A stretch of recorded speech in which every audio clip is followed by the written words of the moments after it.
Hey, what's up? It's Jim, and I just got back from the new film, Dr. Seuss's The Lorax. I had seen previous big screen adaptations of Dr. Seuss stuff. It was pretty bad, but I thought I like Despicable Me. That was a fun movie. And since this is by the same director and Illumination animation studio, I thought that this might be decent. I like Danny DeVito. I hadn't read the story in a while. It'd been since I was a kid, and I read the story again. And then I saw the movie. The director of this film and Despicable Me, I mean, I think he works way better without songs. This film had far too much music in it that it really did not need, and it was just cluttered with ideas. It felt like way too much filler.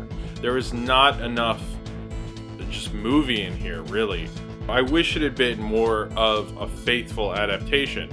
But instead of that, what they do is, in the original book, you just have a kid who's wandering to see the Onceler and to hear about what happened to the trees. In this film, he goes to see the Onceler because he falls in love with this girl who really wants to see a tree, who's voiced by Taylor Swift, and the kid's voiced by Zac Efron. That just sounds like a Hollywood remake joke of a movie. And his grandma's played by Betty White. So then he tells him the story, but he can't tell it to him in one sitting because, you know, that might be interesting. Instead, he tells him bit by bit, and then he keeps going back to like this kind of evil utopian society where there's no trees. People have to pay for clean air, and this big corporate maniacal guy who none of this is in the original Seuss book, which is just bizarre.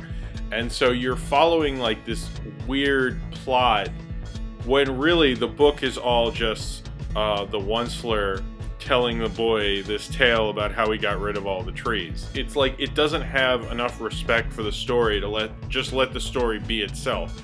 The director, the guy who directed Despicable Me, it feels like he can't not make a Hollywood movie out of this. Like, he can't let this have its message and stay like the original. He has to have it be his way and have it be his kind of film. He's very good at framing and staging and like orchestrating the frame. He's overloading the film with jokes and gags and silly things, and it also feels like the bears, who aren't really called bears in the Dr. Seuss film, they're called like, they have a cool Dr. Seuss name, and the fish have a cool Dr. Seuss name, and the birds have a cool Dr. Seuss name. But in this, they don't get into that at all, and they just feel like minion replacements. It felt really disingenuous, like they didn't really care about telling the story. They didn't really care about the environment. What they care about is brand recognition, and they're hoping your kids will be dumb enough to fall for this, and your kids probably are. And in a way, it is an entertaining film for kids, but it's just a very disingenuous one because The Lorax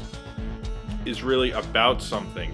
And in the end of the film, instead of having like the end of the book is very optimistic and hopeful, but it doesn't really give you a concrete end. And in this film, of course, you have to have an amazing third act chase sequence and this big, you know, action sequence that probably looked good in 3D, but I saw it in 2D. It looks like a typical Hollywood movie. It doesn't feel as unique as The Lorax was. And this film doesn't have, frankly, the guts, and it doesn't go as far as The Lorax did in the Dr. Seuss book. It felt contained, it felt bottled down, because you don't want to bring down the audience with an environmental message in the Lorax. I know people were upset that the Lorax was doing ads for SUVs and things, but this film is far more insulting than an SUV ad ever could be.